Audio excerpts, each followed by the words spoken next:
ભીલડી ખાતે કોમી એકતાના માહોલમાં ઈદ ઉલ ફિત્રની ઉજવણી કરાઈ। ભીલડી ઈદગાહ ખાતે આજરોજ ઈદ ઉલ ફિત્રની ઉત્સાહભેર માહોલમાં ઉજવણી કરવામાં આવી હતી, જેમાં મોટી સંખ્યામાં મુસ્લિમ બિરાદરો ઉપસ્થિત રહ્યા હતા।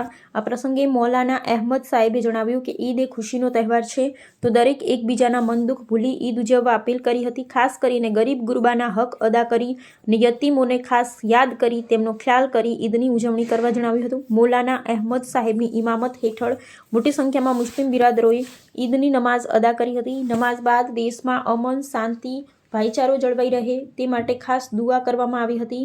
આ પ્રસંગે ભીલડી પોલીસ સ્ટાફ તથા પત્રકાર મિત્રો હાજર રહી એકબીજાને ઈદ મુબારકબાદી પાઠવતા કોમી એકતાના દ્રશ્યો જોવા મળ્યા હતા।